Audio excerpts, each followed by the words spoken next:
Olá, boa noite. 91 pessoas morreram até o momento nas chuvas que atingem o estado há uma semana. 26 pessoas estão desaparecidas. No IML e no cemitério de Santo Amaro, no Recife, parentes reclamaram de atrasos na liberação dos corpos e nos enterros. No começo da tarde, muita gente esteve no cemitério de Santo Amaro para acompanhar o velório de 11 pessoas de uma mesma família. Todos morreram no deslizamento de barreira em Jardim Monte Verde, que fica entre o Recife e Jaboatão. A todo momento chegavam parentes e amigos para a despedida, todos muito emocionados. Por causa do número alto de velórios, teve atraso em cerimônias que estavam marcadas para a tarde desta segunda-feira. Perto dali, no Instituto de Medicina Legal, o que se vê é muita angústia e desespero por parte de parentes e amigos que esperam pela liberação de corpos. Ontem, o IML ficou cheio e muitas famílias reclamaram da demora. Algumas pessoas disseram que chegaram pela manhã e à noite ainda não tinham recebido nenhuma notícia. O cenário hoje foi parecido. Alan perdeu 3 amigos no deslizamento de Monte Verde, entre eles uma mulher de 26 anos que estava grávida de 4 meses. Ele esteve no IML ontem para ajudar a família que não conseguiu a liberação dos corpos e precisou voltar hoje. O que acontece é não tem estrutura, não está tendo atenção para cá. Eles não dão conta e eles não assumem que não dão conta. Então está prolongando, está sendo mais difícil estar aqui do que estar enterrando um familiar lá. Neste vídeo podemos ver um jovem sendo levado pela força da água num canal de peixinhos em Olinda. O corpo de Aslan Cabral da Silva, de 20 anos, foi encontrado na manhã de hoje por pescadores. A família também esteve no IML para a liberação do corpo, mas não conseguiu por causa de uma falha no sistema. A menina disse que está vendo com o CTB, o diretor aí, se tem uma forma de fazer manualmente, para poder agilizar o processo da gente. Mas por enquanto, até agora, está tudo parado. A Secretaria de Defesa Social confirmou que houve um problema técnico no sistema do IML hoje à tarde, mas disse que a grande dificuldade que o Instituto de Medicina Legal vem enfrentando é a alta procura pelo serviço desde sábado. Hoje a gente teve um problema na tecnologia, no sistema geral, mas não é isso que está impactando, até porque a gente teve liberação de corpos no sábado, teve liberação de corpos no domingo, hoje a gente teve as necrópsias realizadas e a gente tem a forma online, o manual de se fazer também. A demanda foi muito superior ao que acontece diariamente. Para você ter uma ideia, a média é de 22 necrópsias por dia. E a gente teve, nesses últimos 2 dias, sábado e domingo, mais de 40. Então, houve sim. E por isso que a gente fez a força-tarefa. Médicos voluntariaram-se e vieram trabalhar, mesmo de folga. Auxiliares de legista também vieram. E essa força-tarefa é que permitiu que a gente fizesse já a necrópsia de todos os corpos que chegaram nesses últimos 3 dias. Todos foram devidamente necropsiados. A Enlurb disse que a quantidade de enterros nesta segunda-feira foi maior do que o esperado. Foram 45 só no cemitério de Santo Amaro. A Agência Pernambucana de Águas e Clima, a APAC, divulgou hoje um relatório que compara o que era esperado de chuva neste mês e o que de fato choveu. A cidade onde mais choveu foi Jaboatão dos Guararapes, foram 749 milímetros, mais que o dobro da média do mês de maio, que é de 310 milímetros. Logo na sequência, o município de Ipojuca, lá foram 742 milímetros. A média nesse mês agora de maio, 294 milímetros. Na sequência, Recife, na capital, 651 milímetros. O esperado para o mês de maio, 328. Camaragibe, 621 milímetros do começo do mês de maio até agora. A média esperada, 294 milímetros. E no município de Paulista, 618 milímetros de chuva, quase o dobro do esperado para o mês de maio, que é de 310 milímetros. Por esse gráfico aqui a gente acompanha tudo bem acima da média em relação à média de chuva nesse período. E a repórter Natália Dielu está ao vivo no Palácio do Governo e traz para a gente agora informações atualizadas sobre as chuvas aqui no estado. Natália, seja bem-vinda, boa noite para você. Boa noite, Márcio. Boa noite a todos que nos acompanham no NA2. A gente está aqui ao lado do Tenente-Coronel Leonardo Rodrigues, que é secretário executivo de Defesa Civil aqui de Pernambuco. Para a gente atualizar, né, as informações sobre essas chuvas, as vítimas dessas fortes chuvas aqui em Pernambuco. Boa noite, Coronel. Explica para a gente como é que está o número de desabrigados. Subiu bastante, né, de ontem para hoje, essa conta que vocês fizeram. Isso, toda operação na atuação da fase de resposta desse desastre continua com a sua força operacional total. Então, a Defesa Civil do Estado tem mobilizado todo o Sistema Estadual de Proteção da Defesa Civil, inclusive mobilizamos o Sistema Nacional de Defesa Civil para que forças auxiliares fossem empregadas para que cada pessoa que está ainda desaparecida, né, nesses locais que a gente tem frentes de trabalho, atuando com o posto de comando do bombeiro, sejam resgatadas. Mas qual é esse número hoje? Essa atividade de campo ela só vai cessar quando todas as pessoas elas forem localizadas. A gente tem 4 frentes de trabalho instaladas hoje em toda a região de Monte Verde. Temos operações em Camaragibe, operações em Monte Verde, nos Milagres e no Curado 2. Então essa área é uma área que ainda exige um cuidado muito grande. O número ele é muito instável. Falando assim, na verdade, de desabrigados, né? Um número que vocês já divulgaram. Quantas pessoas desabrigadas hoje aqui no estado por conta das chuvas? Oficialmente, a gente tem um número de 6.170 pessoas na condição de desabrigado. Essas pessoas estão em abrigos públicos, né, nos municípios que instalaram esse recurso para que possam receber as pessoas que perderam as suas casas. A gente sabe que ontem, inclusive, nós estivemos lá em Jardim Monte Verde, né, uma das áreas mais afetadas, em Jaboatão dos Guararapes, e a gente viu que chegaram equipes do Corpo de Bombeiros do Rio Grande do Norte, com cães farejadores. Vocês ainda estão recebendo essa ajuda de outros estados? Estamos sim. Então, a depender do recurso que seja solicitado pelo Corpo de Bombeiros, a gente vai acionar todo o sistema. Acionamento do sistema significa a gente mobilizar forças amigas. Temos a atuação do Exército Brasileiro, da Marinha do Brasil, do Corpo de Bombeiros da Paraíba, de Minas Gerais, do Rio Grande do Norte. E isso pode aumentar, a depender da solicitação de recursos que é feita pela equipe do Corpo de Bombeiros. Então, é uma atuação integrada, articulada, dentro de uma doutrina técnica que a gente vai mobilizando todos os recursos para poder atender esse momento crítico que o desastre vem causando no nosso estado. Secretário, ontem eram 14 municípios que haviam decretado situação de emergência. Como é que está esse número hoje, esse cenário na região metropolitana e nos outros municípios afetados? Esse cenário ele tende a aumentar. O governo do estado só decretou em 14 municípios. Porém, alguns municípios estão declarando situação de emergência individualmente, e isso é normal. Temos uma faixa litorânea de todo o estado, da Mata Norte a Mata Sul, com um número de aproximadamente 40 municípios afetados. A depender dos danos e prejuízos que o desastre tem provocado, habilita o município a fazer essa declaração. É uma situação da normalidade e a gente está diante de um evento que não é visto, nem há registro de ter uma quantidade de pessoas mortas diante de um cenário tão vulnerável. A região metropolitana do Recife, ela concentra uma área muito grande de vulnerabilidade e também o fator exposição. Uhum. Esse fator, ele potencializa esses números negativos que a gente vem. Então é isso, o número de desabrigados foi o que na verdade aumentou, né? E o número de desaparecidos, vocês estão trabalhando com as informações que vocês pegam com a comunidade, né? Muito obrigada, viu, secretário, pelas informações. A gente volta ao estúdio. Natália de Lu, ao vivo do Palácio do Campo das Princesas, e o presidente Jair Bolsonaro veio até o Recife hoje pela manhã. Ele sobrevoou as áreas atingidas pelas chuvas. Durante meia hora, o presidente Jair Bolsonaro sobrevoou cidades da região metropolitana. Ele pôde ver os estragos no Recife, Jaboatão dos Guararapes, Olinda, Camaragibe e São Lourenço da Mata. Jair Bolsonaro passou 2 horas e meia em Pernambuco. Depois do sobrevoo, ele participou de uma coletiva de imprensa, acompanhado de 6 ministros, outros integrantes do governo federal e apoiadores. O encontro foi aqui na base aérea, onde o presidente falou sobre o que viu. Desde o início do problema das chuvas, como de praxe, as Forças Armadas foram as primeiras a se mobilizar, independente de qualquer solicitação. E também, imediatamente depois, os respectivos ministérios envolvidos. Tivemos problemas semelhantes em Petrópolis, sul da Bahia, mais ao norte de Minas. Estive ano passado no Acre também.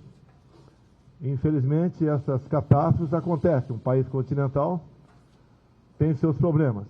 O ministro do Desenvolvimento Regional disse que tem R$1 bilhão para destinar a várias áreas atingidas por desastres no Brasil, que os governos devem pedir para receber ajuda.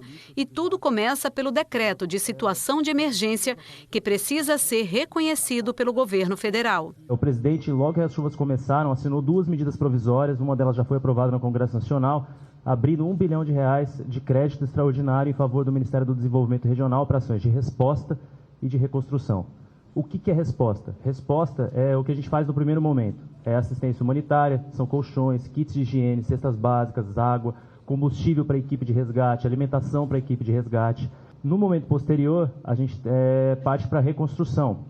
Reconstrução de quê? De infraestruturas públicas destruídas e casas também, parcialmente ou totalmente destruídas pelo desastre. Então a gente também tem R$500 milhões para ações de reconstrução. Jaboatão dos Guararapes recebeu hoje R$2.300.000. De acordo com a prefeitura, o dinheiro vai ser usado para dar suporte aos abrigos, onde estão mais de 800 pessoas. Não há previsão de pagamento de auxílio às pessoas, como aconteceu na pandemia com o auxílio emergencial. Todos os municípios que nós tenhamos a comunicação do Estado e do MDR, nós faremos imediatamente liberação do FGTS em até 5 dias, pausas de até 3 meses em todas as linhas de crédito para pessoa física, micro e pequenas empresas e, além disso, os créditos atuais as pessoas podem postergar por 3 meses. O que é muito importante nesse momento? A Caixa fará todos os pagamentos, inclusive pelo celular, ou seja, qualquer transferência de renda, qualquer programa como o BPC, nós temos hoje 112 milhões de contas gratuitas, que é o Caixa Tem, desenvolvido na época do auxílio emergencial. O Ministério da Cidadania vai antecipar o pagamento de uma parcela do BPC, o benefício de prestação continuada aos beneficiários. O valor é de um salário mínimo, que vai poder ser pago em 36 meses. Isso não é feito de forma aleatória, de forma automática, de uma espécie, é para dar realmente um reforço ali na despesa, na manutenção das despesas, porque muitas famílias são atingidas nesse momento de desastre, perdem uma geladeira, perde insumos básicos dentro de sua casa e precisa repor de maneira imediata. O Jardim Monte Verde, que fica entre o Recife e Jaboatão dos Guararapes, foi a região mais atingida pelas chuvas. Mais de 20 pessoas morreram no local e a busca por desaparecidos continua. O repórter Vitor Ferreira, da Globo News, está em um dos pontos onde ocorrem as buscas e traz para a gente as informações ao vivo. Seja bem-vindo, Vitor. Boa noite para você. Oi, Márcio, um prazer estar aqui com você no NE segunda edição e também falando com o povo pernambucano, infelizmente, sobre uma tragédia tão triste, Aqui no Jardim Monte Verde foi a área mais atingida por todos esses desastres que vêm acometendo a região metropolitana do Recife. Esse ponto onde eu estou agora, dezenas de pessoas foram encontradas, foram soterradas. Mais cedo, um corpo foi encontrado ali e agora o Corpo de Bombeiros está montando uma estrutura de iluminação. Eles vão começar a acender agora para não interromper as buscas, porque ainda há 2 pessoas soterradas aqui nesse ponto. 5, 6 casas foram completamente soterradas e ainda existem algumas casas lá em cima que a gente não consegue ver muito bem nesse momento porque a iluminação dos bombeiros ainda não foi acesa, mas tem algumas casas ali que ainda têm riscos de desabamento, sobretudo quando volta a chover. Hoje ao longo do dia, a chuva foi e voltou por vários momentos, quando volta a chover aumenta o risco de novos deslizamentos e a chance daquelas casas que estão lá em cima virem abaixo, atrapalhando inclusive as buscas que estão sendo feitas aqui do lado de baixo. É muito impactante, impressionante o drama dos moradores aqui. Muita gente teve que deixar suas casas, muita gente perdeu tudo que tinha e até as casas que não foram completamente destruídas nesses deslizamentos, no rompimento das barreiras, as pessoas tiveram que sair dessas casas por causa do risco de novos deslizamentos. O trabalho do Corpo de Bombeiros está entrando já pelo 3º dia aqui, né? Homens do Exército também participando das buscas e muitas doações chegando o tempo todo. Doação de roupa, doação de comida, de água para as famílias que ainda estão em algumas casas aqui dessa região. O Jardim Monte Verde foi atingido em vários pontos, não só nesse aqui de onde eu estou falando agora, em vários pontos aqui em Jaboatão dos Guararapes, na divisa com o Recife. Infelizmente, ainda existem 2 pessoas desaparecidas. A família do seu Genilson, a gente conversou com ele aqui nesse final de semana. O seu Genilson perdeu um filho, perdeu a nora e a ex-mulher dele soterrados aqui. É realmente um drama muito impactante acompanhar a dor dessas famílias. Eu não sou pernambucano, vim de São Paulo para participar dessa cobertura, Márcio, e volto muito solidário à dor dos pernambucanos, porque é realmente muito difícil ver tudo isso aqui de perto. São momentos de desespero, né? Desde há uma semana nós estamos aí, né? Famílias perdendo seus entes queridos, né? Famílias que nesse momento agora contam também com a solidariedade. A gente presta também a nossa solidariedade a todas as famílias. Vitor Ferreira ao vivo, lá de Jardim Monte Verde. Vamos agora seguindo com outras reportagens, porque em Zumbi do Pacheco, em Jaboatão dos Guararapes também, o deslizamento, aliás, de uma barreira atingiu 4 casas. Na Avenida Bom Jesus, funcionários contratados pela prefeitura tentavam tirar o barro e a lama do local. O deslizamento foi no sábado pela manhã. Ainda no sábado, 2 pessoas foram resgatadas com vida, mas um casal permanecia soterrado. Ontem à noite, os bombeiros retiraram dos escombros o corpo da mulher. Hoje, no começo da tarde, o corpo do homem foi encontrado e retirado da lama. Na Vila dos Milagres, no Recife, bombeiros continuam as buscas por pessoas desaparecidas. No local, pelo menos 4 barreiras deslizaram. O Corpo de Bombeiros disse que nenhuma vítima foi resgatada e que entre 6 e 8 pessoas estariam soterradas na Rua dos Milagres. A Defesa Civil do Recife realizou vistorias em 92 casas que tinham risco de serem atingidas por novos deslizamentos. De acordo com a Defesa Civil, a maioria dos imóveis foi interditada. E os moradores foram orientados a irem para as casas de parentes ou então para abrigos. Em Camaragibe, mais um corpo foi encontrado agora à tarde. De acordo com o Corpo de Bombeiros, foi a primeira vítima localizada na rua Henrique de Holanda, no centro do município. Os bombeiros buscam por mais uma pessoa desaparecida no local. A Neo Energia Pernambuco informou que, a pedido do Corpo de Bombeiros, precisou suspender o fornecimento de energia elétrica na região. De acordo com a Neo Energia, ainda há alagamentos no local e o desligamento da energia é uma medida preventiva para evitar acidentes. No momento, são 3.600 casas sem luz. E até o momento, 7 pessoas morreram em Camaragibe por causa das chuvas desde o último sábado. E em Goiânia, na Mata Norte do estado, mais de 500 pessoas que vivem em áreas ribeirinhas estão desabrigadas.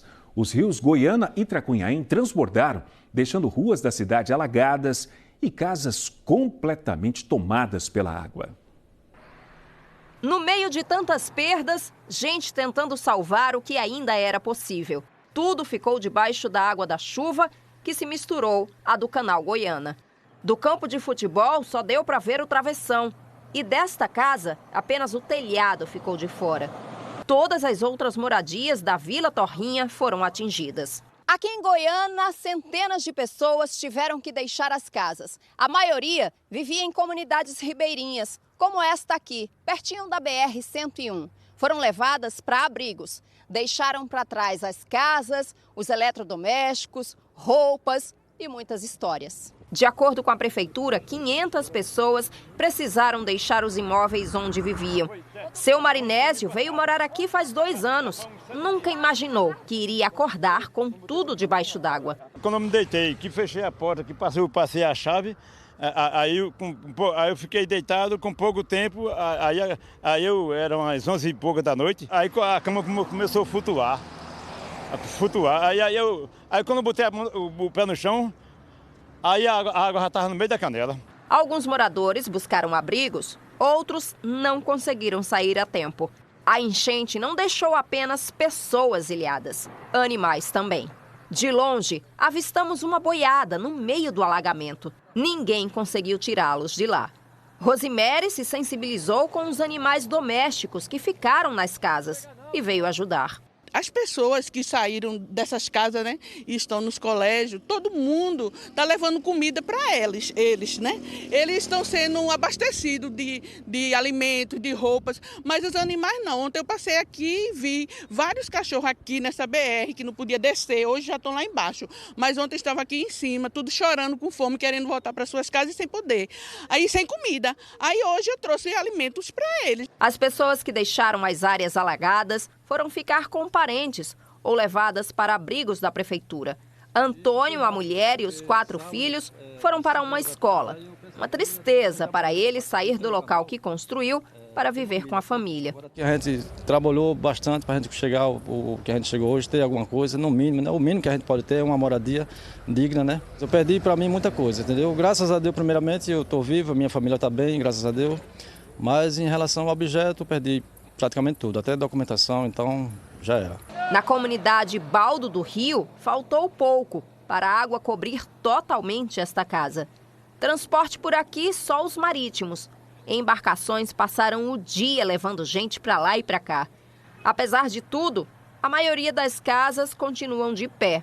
Não se pode dizer o mesmo da plantação de cana, totalmente perdida. Em Garaçu, a ponte sobre o Rio São Domingos, que liga o sítio histórico ao comércio da cidade, está interditada para os carros por tempo indeterminado. De acordo com a prefeitura, o nível do rio ameaça a estrutura da ponte. Uma equipe vai fazer uma avaliação técnica nos próximos dias. Para os motoristas, a orientação é seguir pela BR-101. E moradores da ilha de Itamaracá, na Praia do Sossego, aliás, enfrentam muita dificuldade para sair de casa. Várias ruas estão alagadas. Este vídeo mostra o caminho de morador para tentar chegar à praia. De acordo com a PAC, desde o começo do mês, Itamaracá registrou 479 milímetros de chuva, um índice acima da média histórica, que é de 290 milímetros no mês de maio. E no bairro da Muribeca, em Jaboatão, uma ponte que estava interditada, foi interditada depois das chuvas. Agora a gente vai conversar ao vivo com o repórter Juan Torres, que está por lá. Qual que é a situação da ponte neste momento? Durante todo o dia houve uma apreensão por parte dos motoristas, por parte também dos moradores. A ponte foi liberada, Juan? Oi, Márcio, muito boa noite para você, boa noite a todos que estão acompanhando a gente no NE2. Temos uma boa notícia. A ponte que a gente mostrou na nossa programação hoje, mostrou no NE1, que estava interditada pelo Departamento de Estradas e Rodagens, o DER, está liberada. A ponte tinha sido interditada por causa do risco de desabamento para evitar acidentes e o DER interditou a fim de fazer reparos, fazer um serviço de manutenção na ponte e não deu um prazo. Só que, olha, a ponte, vou pedir para o cinegrafista Marcelo Cabral, ele está mostrando aqui, ela está liberada, os carros estão passando com um pouco de dificuldade, mas estão passando, o serviço está concluído. Só que a gente tem imagens gravadas pelo Globocop nesta segunda-feira que mostram que essa ponte que fica aqui na PE 17, que é a estrada da Muribeca, essa região está bem complicada no sentido de água, porque ainda tem muita água, ainda tem muito alagamento, então é uma preocupação a mais para os moradores. A ponte está concluída, só que a gente vê que aqui ainda tem um problema de iluminação. 5 postes aqui na região da ponte, somente um tem uma luz funcionando. Então é mais uma situação para ser resolvida aqui nessa ponte na estrada da Muribeca. Márcio Bonfim, volto com você. Juan Torres ao vivo com essa informação ali, né, na ponte da Muribeca, que está liberado o trânsito nos dois sentidos para os moradores e também para os motoristas. E o Globocop sobrevoou mais cedo o bairro de Tegipió, no Recife. Você vai acompanhar as imagens porque perto da estação do metrô, a água invadiu as casas, né, as margens do rio Tegipió. E nossa equipe também registrou imagens de um carro que foi arrastado pela enxurrada. Não há informações de feridos. Você está acompanhando agora essa imagem, a imagem feita pelo Globocop mais cedo. E o repórter Mário Carvalho está ao vivo na Avenida Recife, que está com um trânsito difícil por lá agora. Vamos entender o que está acontecendo por aí, Mário. Boa noite para você. Oi, Márcio. Boa noite a você, boa noite a todos. Pois é, isso aqui é reflexo de um protesto que está acontecendo aqui na Avenida Recife. Essa imagem aí da Avenida Recife, a pista da direita, que você está vendo que está parada, é no sentido de quem vai para Imbiribeira, para Boa Viagem. Olha só como está congestionado. A gente está aqui há mais ou menos uns 15, 20 minutinhos e os carros andam muito pouco, depois o sinal fecha, eles não conseguem andar mais. A informação que nós temos é de um protesto na Avenida Recife, perto da entrada do Ibura. O motivo seria os constantes alagamentos ocorridos nas ruas do bairro do Ipsep, da comunidade do Caçote, sobretudo nas vias próximas à Avenida Recife. Inclusive nós mostramos, né, durante a semana passada esses alagamentos aí durante a chuva por lá. Muitos foram os pontos que alagaram. Agora a comunidade de lá fechou a rua para pedir melhorias. E aí os impactos do trânsito você vê na imagem, né? A pista da esquerda bem mais tranquilos para quem segue lá para a BR, para Jaboatão. E essas são as informações por enquanto, Márcio. Avenida Recife, atenção para você que precisa circular pela zona sul do Recife. E as aulas presenciais das escolas municipais da capital do Recife, também de Olinda, Paulista, Jaboatão, Cabo de Santo Agostinho, Moreno, Ipojuca, Araçoiaba, Itamaracá e Abreu e Lima, na região metropolitana, estão suspensas amanhã. Os alunos terão aulas remotas. Em instantes, as dificuldades de quem precisou sair de casa e agora está num abrigo da prefeitura. Saiba como ajudar quem precisa de doações de roupas e alimentos. Tem também a previsão do tempo para as próximas horas. O NE2 volta já.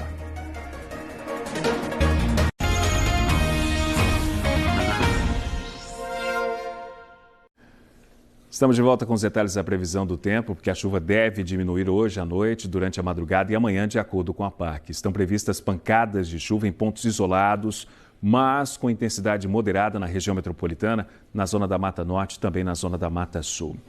E milhares de pessoas tiveram que deixar as casas por causa da chuva. No Recife, são cerca de 40 abrigos montados pela prefeitura para moradores de áreas de risco.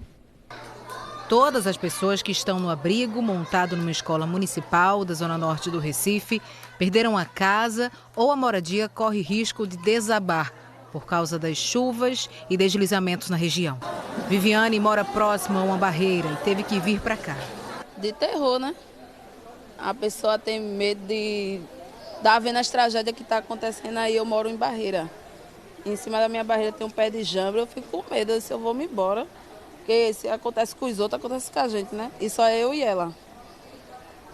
Ai, e como é que está sendo aqui? Tem comida para você? Está conseguindo dormir direitinho? Ah, graças a Deus. Chegou ontem e foi bem acolhido. Desde sábado, quando a escola passou a ser um dos 41 abrigos disponibilizados pela Prefeitura do Recife, 400 pessoas passaram por aqui. São famílias numerosas, com muitas crianças. Dayana estava arrumando o espaço dela e dos 5 filhos. A casa onde ela mora com as crianças está alagada. Acabou com tudo, a cheia. Acabou com tudo mesmo, a roupa dos meninos, geladeira, fogão, cama, não tem colchão, tá tudo molhado lá, tudo sujo, tudo cheio de lama.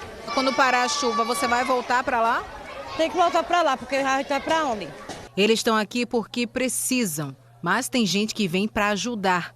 Fabiana é voluntária e passa o dia no abrigo. Eu tenho 2 filhos, um adolescente e um já adulto. E tem meu esposo, tá tudo tranquilo na minha casa. Mas e meus amigos, meus irmãos, porque todos são irmãos, todos nós somos irmãos. Então eu não consigo ficar em casa, meu coração dói. Os voluntários ajudam no que podem e diminuem o sofrimento de quem perdeu tudo. As doações também chegam a todo momento. Mas as famílias vivem a angústia de não saber quando vão poder voltar para casa. Ana Lúcia é mãe de Ícaro, de 4 meses, e de 3 meninas. O lugar onde eles moram fica na beira do rio e também encheu de água. A roupa molhou, encheu de água e ficou cheia de lama a roupa. Aí eu tive que ir para aqui para pegar a roupinha para o meu filho e comer. Quando o senhor olha para os seus filhos assim, o que é que vem à sua cabeça, seu José? É desespero, né? Fazer o quê? Entregar a Deus, né? Não posso fazer nada. Né? Tem a salvação que deu um apoio que a gente aqui dentro. Se não fosse isso, a gente estava onde? Baixo da ponte. Em Jaboatão, 21 igrejas e escolas estão acolhendo quem precisou sair de casa. Sara Porto está num abrigo em Barra de Jangada. Boa noite, Sara. Seja bem-vinda ao NE2. Boa noite, Márcio. Boa noite a todo mundo que está aí nos assistindo. A gente está aqui numa escola que é um dos pontos, né, dos 21 que você falou, na Escola Marísia dos Santos Melo, que está abrigando especificamente o pessoal da comunidade Olho Mágico. Olho d'Água, Novo Horizonte. E por que está abrigando o pessoal dessa comunidade? É uma comunidade que fica próxima daqui, um pessoal que foi cadastrado pela Defesa Civil, seja em loco, no local onde eles perderam, né, suas casas, perderam seus pertences ou entraram em contato com a Defesa Civil. Aqui na escola as pessoas estão sendo abrigadas, também está recebendo doação de alimento, de algumas roupas, alguns instrumentos também, para que elas possam se adaptar, né? E também, especificamente, eles estão pedindo para que haja doação de fraldas, leites específicos para as crianças, lenços umedecidos, esses instrumentos que possam ser utilizados, né, na higiene pessoal no dia a dia. Aqui há uma sala de coleta de roupas, também há atendimento médico, uma sala de triagem para que seja entregue o alimento para as pessoas que estão precisando e a Prefeitura garante as 3 refeições durante o dia. Márcio, volto com você. E muita gente não precisou ir para abrigos, mas também está precisando de ajuda. É o caso de quem vive na comunidade Nova Morada, na Várzea, zona oeste do Recife. Ruas alagadas, casas cheias de lama, gente que perdeu muita coisa. Perdi geladeira, perdi um rack, que já foi doação. O guarda-roupa foi doação, eu perdi também. A cama molhou, o guarda-roupa, o sofá está encharcado de água. Na comunidade Nova Morada, o riacho Camaragibe transbordou. Mais de 600 famílias foram afetadas e perderam o pouco que tinham. Quilos de alimento que molharam estão servindo de ração para os animais. Nas ruas, os móveis e eletrodomésticos empilhados se misturam com lama, esgoto e fios. Tamires mora com a família às margens do riacho e foi uma das que mais sofreu com a chuva. Aqui, a água atingiu mais de 1,5 metro e as pessoas precisaram de ajuda para sair de casa. O pior momento foi ver que a água não parava de subir. Quando chegou na altura de dentro de casa, eu congelei. Congelei e vi a água chegando aos meus pés. E aquilo foi desesperador, porque nunca tinha passado por essa situação e vendo nosso trabalho, nossos esforços sendo levado pelas chuvas.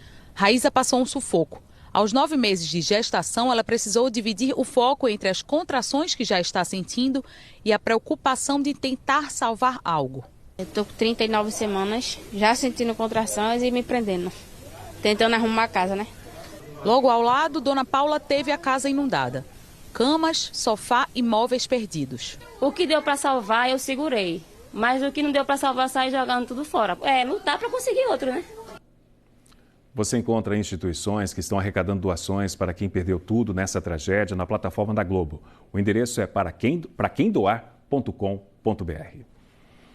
Nós ficamos por aqui. Para você, uma boa noite e até amanhã.